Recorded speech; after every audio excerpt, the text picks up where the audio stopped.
Welcome to Gatekeepers to Tour Guides, how librarians can help you navigate the post-truth world.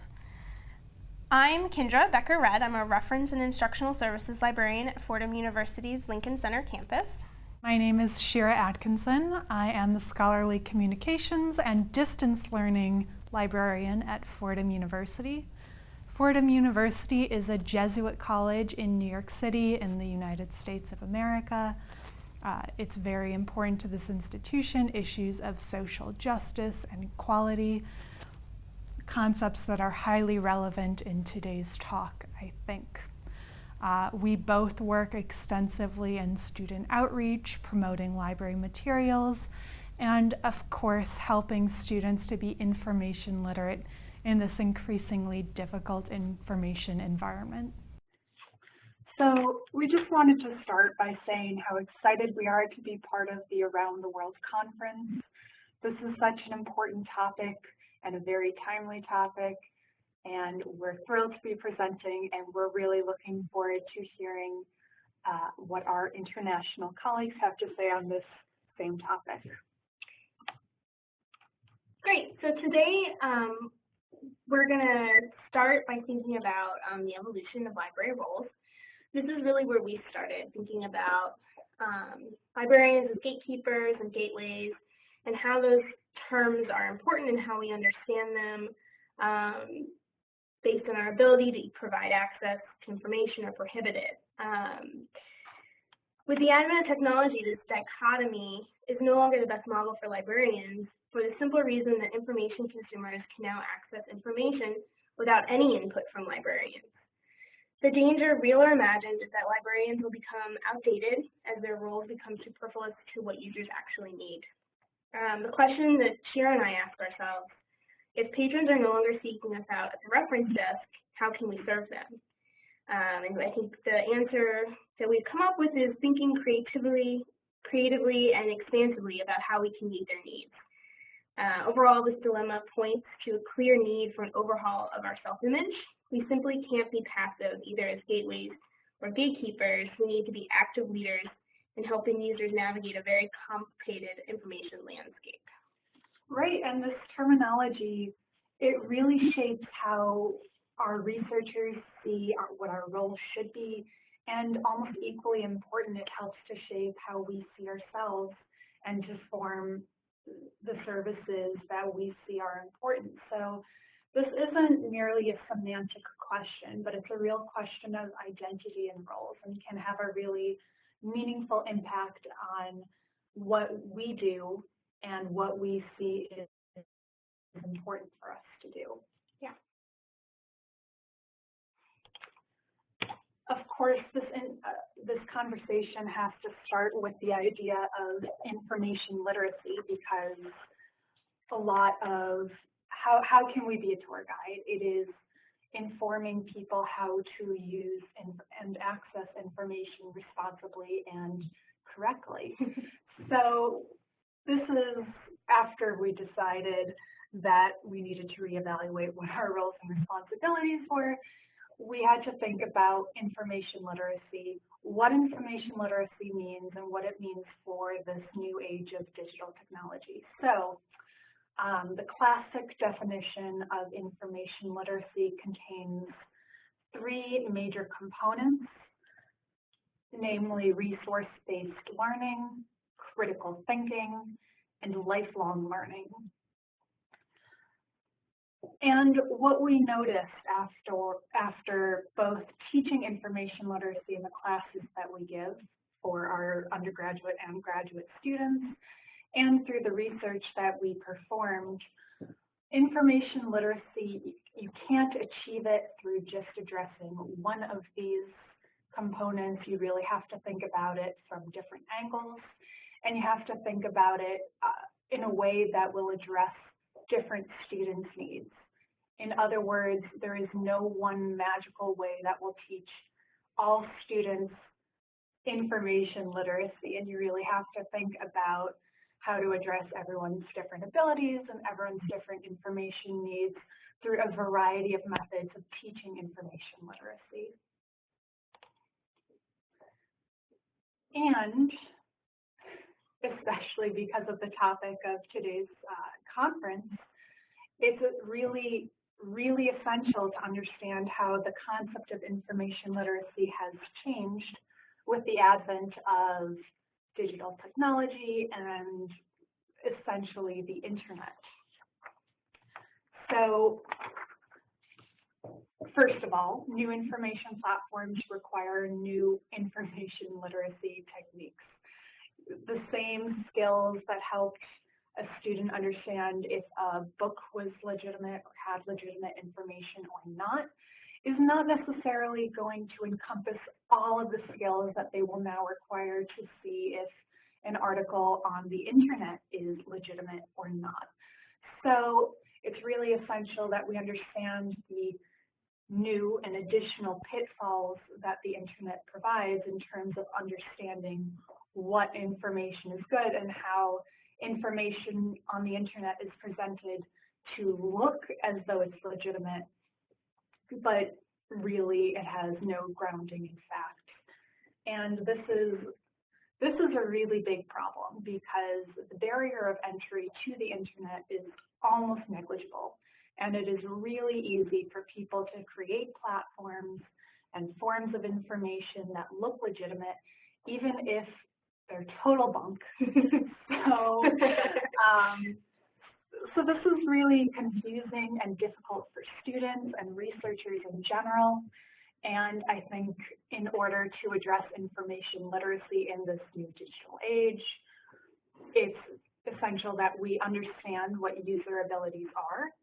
We understand their information-seeking behaviors and needs. What information do they want? What forums do they go to get this information? Why they believe it or don't believe it? And it's also really, really essential to understand the information environment, the fact that websites can have the real appearance of legitimacy even if they are not.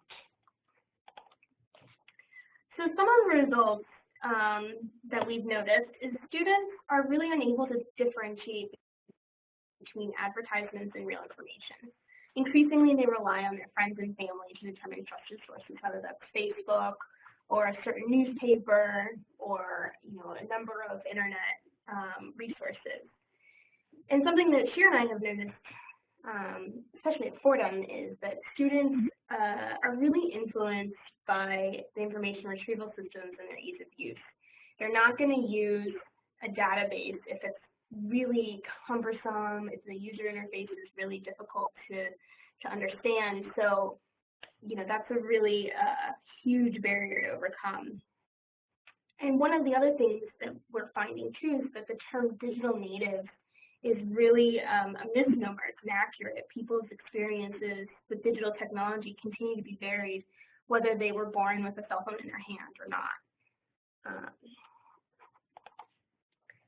And as we've seen in this last election cycle here in the US, real information is confused purposely with fake information. So much information is available on the internet, there's so much noise that it's very hard for people, students, faculty, anyone to really refine or discover authority. Social media platforms in general provide unfiltered access to quote-unquote news with little or no fact-checking. And the Facebook algorithm really doesn't do anything to help that. And some of the examples, most recent examples that we have are a married couple who went to a fertility clinic to try and have a baby. And when the doctor performed DNA tests on the parents, he discovered that they were fraternal twins. It's this kind of very shocking story that seems like legitimate news, but is actually fake, and it was picked up by several news outlets, including the Huffington Post in Germany. So it's really hard for people to understand that they're going to have to do extra work in order to discover whether those kinds of stories are legitimate or not. And then another really shocking and terrible example is a couple weeks ago, a man murdered somebody. He videotaped it and posted it on Facebook. And because of Facebook's vastness of how huge the landscape of that social media platform is, it took 2 hours for Facebook to take the video down. And even though that's a true story, it's really something that happened, I think it demonstrates how large social media is and how vast it can be and how hard it is for people to differentiate between what's real and what's not. Right, and at the same time, it also shows how really impossible it is to police this new information landscape, to allow that information to proceed without any kind of check on it. Of course, here in the United States, information literacy has a great deal to do with our democratic process, and that's probably true worldwide.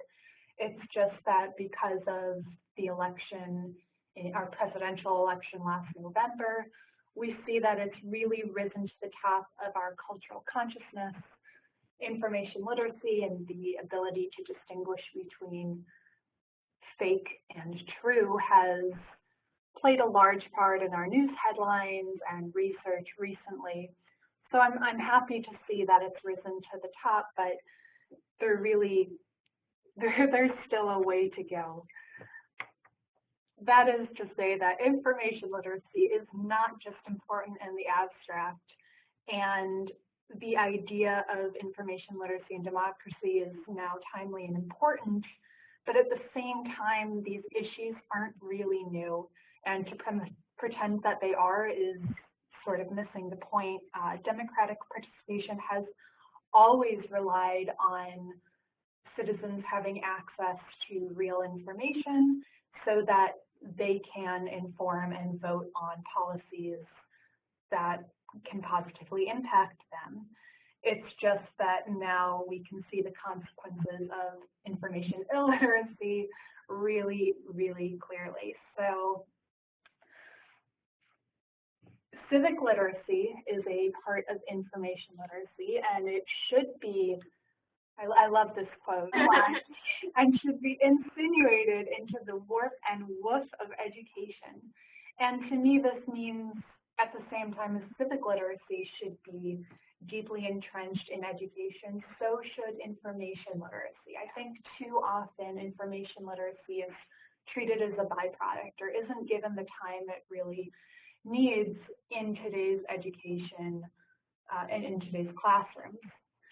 So this is really essential because access to information and open channels of communication are imperative to the free and open discourse that is essential to the success of a democracy. Yeah, I think we can see very clearly how the last several months in the United States have shown how muddled that is and how easy it is for people to take advantage of the illiteracy that exists. And there was just an article, and I can't cite it, but one of these alt-right Facebook pages produced almost no content and still made money. So there's a very kind of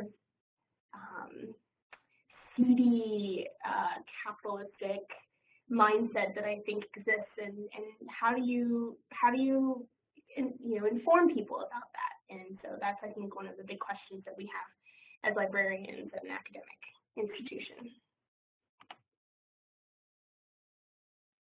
So how can we help? I think the first thing we need to do is recognize that the information gates that traditionally existed no longer do. Part of the reason is that the old classification of gateways and gatekeepers seems outdated is that with the internet, there appears to be an open and free exchange of information. Whether or not that's true, as librarians and information specialists, we know it's not. Users don't see those gates. They see the internet and they see a Google box and they think that they have access to everything.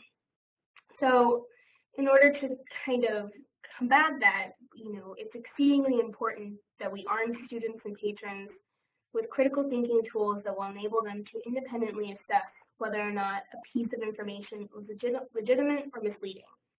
ALA's Framework for Information Literacy for Higher Education, which provides a broad conceptual frame for critical assessment, is one step in the right direction, But we need to move beyond that into specific and implementable steps that we can take to ensure a knowledgeable information user base, and librarians across the country have been and continue to move in this direction. So if our goal is to ensure students and researchers, if they're able to access information from which they would benefit, then we need to make sure that they can identify it first. And some of the ways that we can play an active role is through classes and workshops, LibGuides, apps and browser extensions, blogs, websites, toolkits. We're going to talk just a little bit about some of those.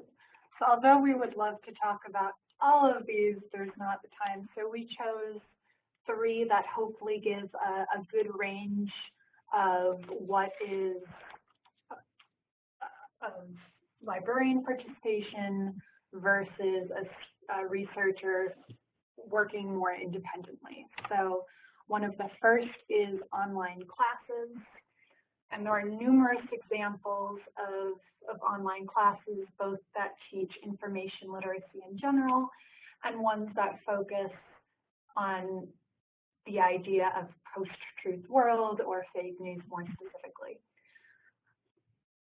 Giving online classes has tremendous benefits, including it provides direct access between a librarian and a group of students or researchers.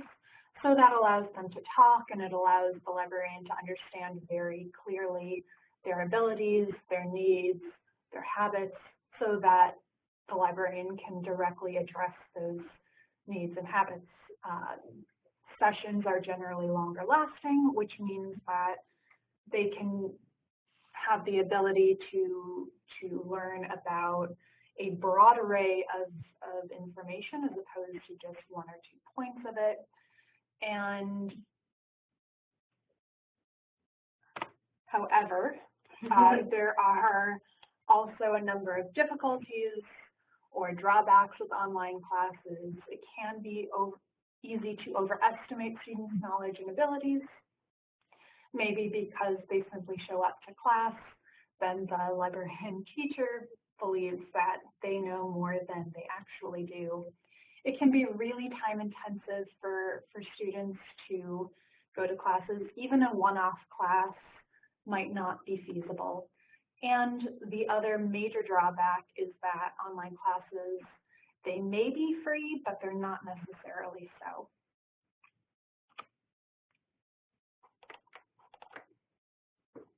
Great. So research guides, I think, are also a very useful tool to reach students and researchers and patrons. The advantages are pretty broad. It's a self-paced learning environment for students. They can explore the topic at their own speed. It provides a thoughtful foundation for what students need to know. It gives them the tools that they need, and they can always return to the guide whenever they have questions or need additional guidance. Some of the difficulties are research guides are really reliant on students accessing and reading them. They also may be difficult to find depending on the library's website, and they may promote materials that are behind paywalls, and they do require upkeep. And a good example for this is the fake news LibGuide that we did at Fordham. It's a really timely and appropriate topic. It's something that we felt very strongly about. Shira and I worked on this with a number of other librarians here at Fordham and put together this LibGuide. But it is, it's an ever-changing topic, so it does require our attention. We do have to upkeep it. And some of the materials that we promote, our databases, our historical newspapers, they are behind paywalls. They're only available to the Fordham community, so it's not an ideal tool for people outside of Fordham. But it is a great foundation for anyone who has questions about fake news and how it might affect their lives.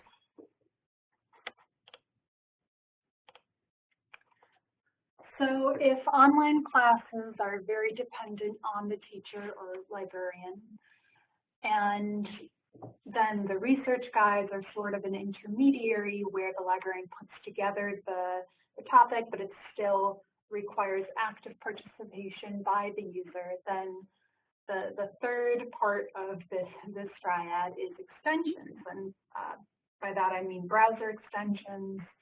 How they work is you would download them onto your computer, and then they automatically tell you if an article or a website is bogus or if it is true. Some examples of this are BS detector, fake news alert, or this is fake.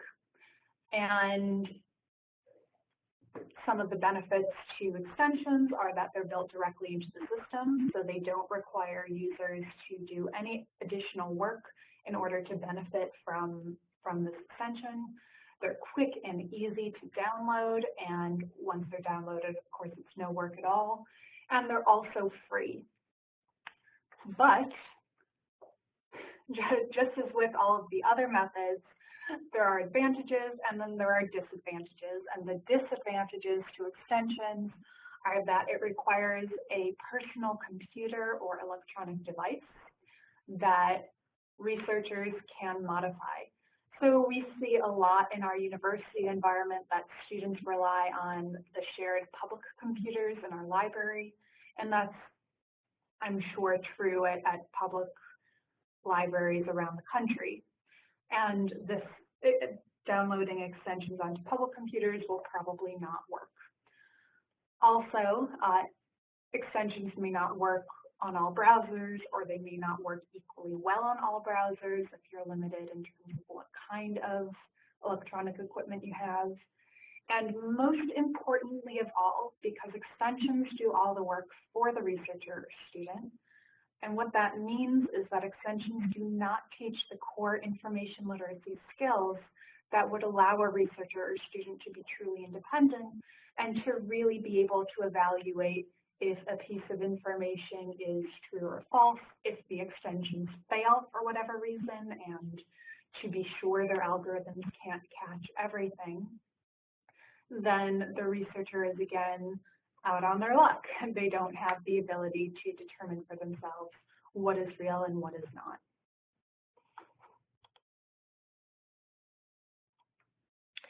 So where do we go from here? I think going over the different approaches, it's really important that we use as many tools as possible to engage as many users as possible. In order to reach people at their individual levels, we need to remain open-minded and flexible in our delivery methods. We need to push authentication and stress authorship and accountability in any of our classes or one-on-one sessions with students and patrons, and really emphasizing critical thinking and literacy skills whenever we can. And I think that comes from an open-ended conversation with people. And then to continue to strive to understand and meet the range of information users' abilities and needs. I think these are going to always change and always be in flux. And so, I think that it's really important as a librarian and for myself that I remain really open to where the other person is, to people I'm trying to help, where they are in their information literacy skill level. And so it's important that I continue to really understand what's available and how to help them. Definitely. And this, I just want to stress again, even though we've said it a couple times already, this multifaceted approach, because as we've already discussed, digital natives is not a homogeneous population.